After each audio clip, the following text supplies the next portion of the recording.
Hi everybody, it's Richard here again and welcome to another video. And today I'm going to rank the albums of Tom Petty and the Heartbreakers. I did put a poll up a few weeks ago and it was The Who v Tom Petty and The Who won, so I did The Who first, but I said I would do Tom Petty. Now I'm not going to include the two Mudcrutch albums because I have never actually heard them, but I am going to include the three Tom Petty solo albums. Now I got into Tom Petty, like a lot of people from the UK at my age, around the time of the Travelling Wilburys first album, especially the song Last Night, and then Full Moon Fever came out and it was almost like a second Travelling Wilburys album. The song's co-written by Jeff Lynne, and so I bought that straight away and then started exploring his back catalogue, and I carried on buying all his releases up until the mid 2000s. Then I stopped. And so there was two more albums I had to get, and I'll come to them very shortly and why I bought them. But yeah, Tom Petty, I don't know how to define his music. I really don't. There's little bits of new wave in the early stuff. There's actually little bits of glam rock in the early stuff as well.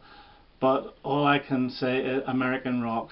If you say to me, name me an American rock band, I will automatically say Tom Petty and the Heartbreakers. Okay, so I had actually never heard a Tom Petty song until the Last Night from the Travelling Wilburys, but I had seen him live the year before. I saw him live in 1987. So seeing him live supporting Bob Dylan, I hadn't a clue any of the songs he was singing, and I tried to look at the set list or find a set list on Google, but there isn't one. It was in Wembley Arena in '87. Roger McGuinn supported, and I knew a few of his songs. I actually remember him singing Mr. Tambourine Man and So You Want to Be a Rock and Roll Star. However, with Tom Petty there's nothing there, but I do remember one of the songs because the guy that was sitting beside me was singing his heart out, and that was A Woman and Me, so he did perform that one live. Okay, less of the chit chat, and my number 16 is his last album from 2016, and it's Hypnotic Eye. And I bought this on recommendation from watching a lot of EC videos. This is before I even started making videos myself, and people were saying, oh, this is a return to form. I don't really like it. It's very bluesy and it's not my cup of tea. It starts off okay with American Dream Plan B and Fault Lines on side 1, and Red River's okay. And then it just goes downhill for me. It's like a bit of a bluesy dirge, and it's just really not my style. I don't like bluesy rock, so it gets my number 16. If you like that sort of music, I'm sure it's brilliant. And at number 15 it's from 2010, and it's Mojo. I recently only got this, and this too is very bluesy. It starts off okay with Jefferson Jericho Blues, which is quite a fast blues number. But the sound of this I think is much better than Hypnotic Eye, and there's one song I really do like, and it's called Don't Pull Me Over, which is sort of like a blues meets reggae type song, and I think it really does work. But there's 15 songs off this, and no, it's really not for me, so it gets my number 15. At number 14, and it's the She's the One soundtrack from 1996. Yeah, this is not bad. It starts off with Wall's Circus, which is great, and it's got Lindsey Buckingham very prominent on backing vocals. Angel Dream number 4 is a beautiful song, and I think they've actually reworked this album for Record Store Day and called it Angel Dream and remixed it or remastered it or whatever, and it works okay, but I'm reviewing the original album. Apart from that, there's not an awful lot else I like on this. Climb That Hill's okay, and they do another version of Angel Dream and another version of Walls, which for me is pointless. And then California is an attempt at being a catchy song, but it's not that great. It's not fantastic. It's produced by Rick Rubin. So number 14, She's the One. At number 13, and it's his second album from 1978, and it is You're Gonna Get It. Now this is a slight disappointment because I think the first album is much better, but there is some really good songs off this, like When the Time Comes is quite new wavy in sound, as is Listen to Her Heart, which is probably the most famous song off this. It's very catchy. I Need to Know is not a bad rocker, but my favourite song off this is No Second Thoughts. The rest of it is okay, but slightly uninspired compared to the first album, so You're Gonna Get It is number 13. This got to number 34 in 1978, She's the One 37, Mojo 38, and for some reason Hypnotic Eye got to number 7 in the UK. Okay, next up is number 12, and it is from 2002, and it is The Last DJ, and this got to the heights of 179. He wasn't at his most popular best at this time, but the opening track is pretty good, The Last DJ. Money Becomes King I actually do like, and it has got some like ELO strings from Out of the Blue on it. It's not a Jeff Lynne produced album, but the strings on the second track, Money Becomes King, I think is really good. Apart from that, it's a decent album. There's nothing really that stands out. I do quite like The Man Who Loves Women and You and Me, but overall it's not fantastic, but it still gets my number 12. And at number 11, and it's from 1999, and it got to number 43, and it's Echo. And this is pretty good, but it's a little bit too long for me. The track Room at the Top, the single, I think is very good, and I do like Free Girl now. I think it's a really sort of punchy little number. The best song for me off this is what is it called? Accused of Love, which is an acoustic type number, which I think is really, really good. And there's some other decent songs as well, like Counting on You's okay, Billy the Kid's not great. This one's for me is okay. Again, it's a little bit like The Last DJ. It's okay, but it's not overly exciting, and it gets my number 11.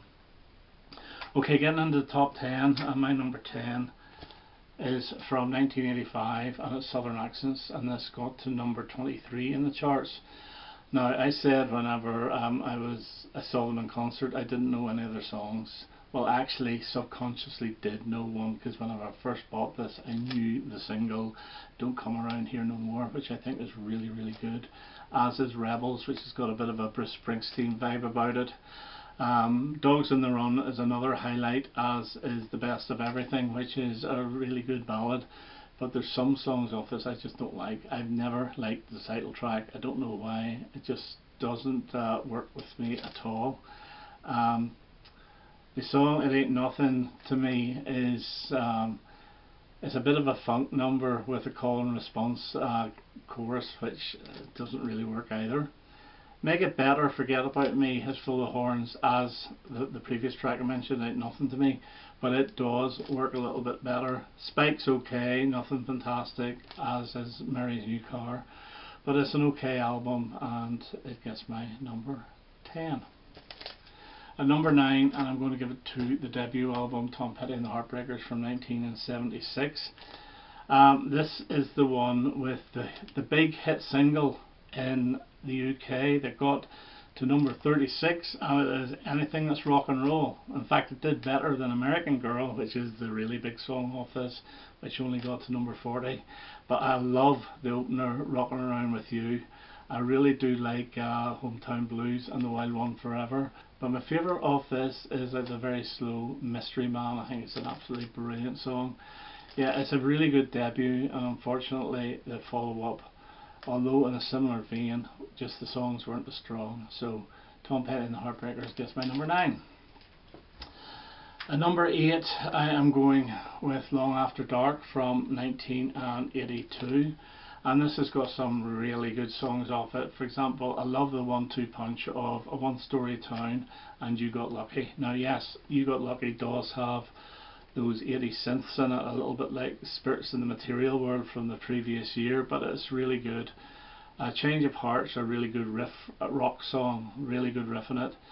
Straight into Darkness is probably my favourite song off this. We Stand a Chance is another good song. and I really do like the very atmospheric A Wasted Life at the end. I think this is a really good album, and it's slightly underrated. So Long After Dark from 1982, and it got to number 45. Tom Petty and the Heartbreakers got to number 24. Okay, number 7, and a slightly overrated one for me, and it is Damn the Torpedoes from 1979, which got to number 57 in the UK. I think this was a top 10 or even top 5 hit in the US. There's some good songs off this. Refugee is a really good opener. Here Comes My Girl really annoys me because I love the chorus. I love the piano in the chorus, but I can't stand that the spoken verses. It just destroys it. Even The Losers is not a bad track. I've never been that keen on Don't Do Me Like That. What Do You Do in My Life is great fun. Best song off this here is Louisiana Rain by far, and it's a good album but slightly overrated.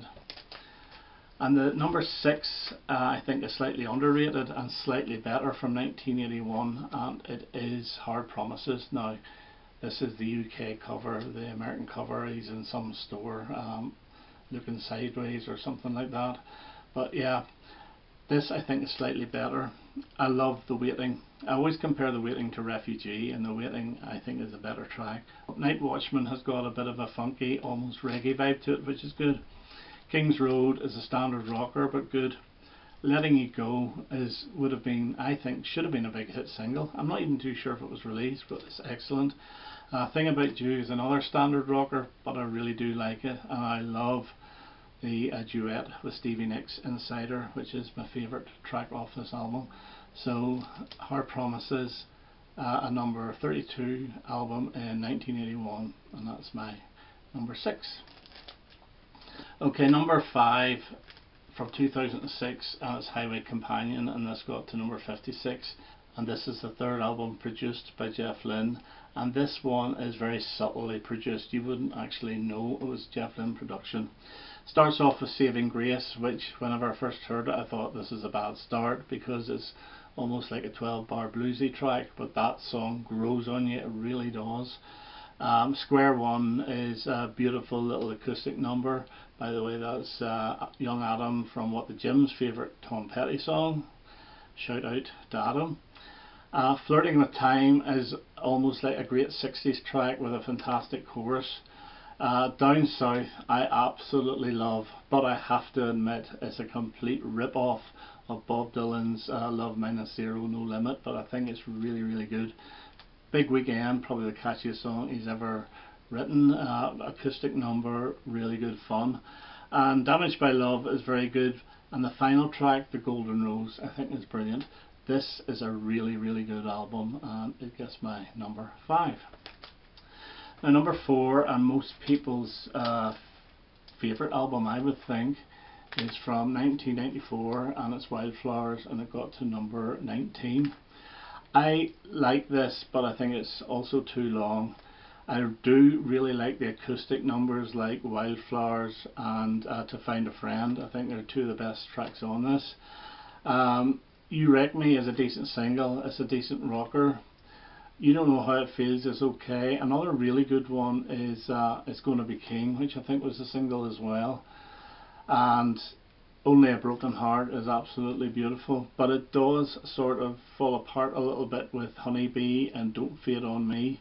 It's actually a pretty damn good album, and a lot of people, as I say, would put this as number 1, but there's 3 more that I actually prefer. Okay, number 3, and from 1981, and a number 3 album. This is his highest charting album, and is Into the Great Wide Open, which was produced by Jeff Lynne, and this gets the full Jeff Lynne treatment. Starts off with the brilliant Learning to Fly, Two Gunslingers, which I think is absolutely fantastic, but it's a little keyboard bit in it that really works for me. The Dark of the Sun, absolutely brilliant song as well. All the Wrong Reasons is very good. Too Good to Be True is actually the biggest single off this in the UK, getting to number 34. Learn to Fly only got to 46. Making Some Noise and Built to Last. It's a really strong album, really well written songs, and I do like the production, even though I know it's overboard, but still I really do like it, and that gets my number 3. Now my number 2 is the album I've really got to know Tom Petty with, and it's Full Moon Fever, and this 2 is Jeff Lynne production. This is not number 1, probably because I'm a little bit tired of it, because I played this to death whenever it came out. It's Full Moon Fever from 1989, and it got to number 8 in the charts. It has Free Fallin' on it, which only got to number 59, but it is one of his best songs.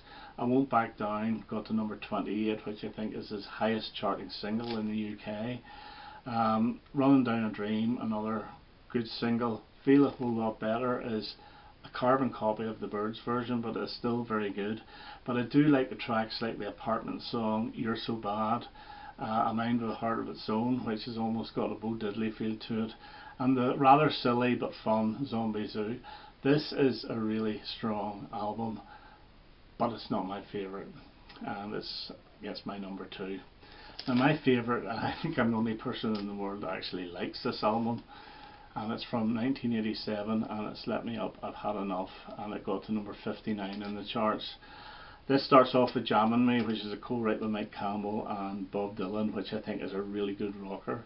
And then we get my all-time favourite Tom Petty song, and it's co-written with Mike Campbell again, I think, and it is Runaway Trains. Brilliant, absolutely brilliant song. It does have an 80s production, but I don't care, I just love it. The Damage You Done is a really good song, and then you get the very, very folky It'll All Work Out, which I think is really good. Side 2 is shorter songs, but I think they're great. Think About Me is like a standard Tom Petty rocker, but I really do like it. All Mixed Up, which was a single, I think is great as well. I think it's carrying on a little bit from Don't Come Around Here No More, but it's very good. Self-Made Man's good. Ain't Love Strange has got a very, very addictive chorus. And then probably my second or third favourite Tom Petty song of all time is on this, and it's called How Many More Days, and it's that 5 piano note that does it for me. It just makes the song fades in, and it's just so good. And then Let Me Up, I've Had Enough is a really good ending to the album. I absolutely love this album. I know the critics would put this quite low, and even the Tom Petty fans would put it low down in a ranking, but this is the one I get the most enjoyment from, and it's Let Me Up, I've Had Enough from 1987. Okay, so that's my ranking of the Tom Petty and the Heartbreakers albums. I hope you enjoyed that, and I hope to have another video quite soon. All the best now. Bye bye.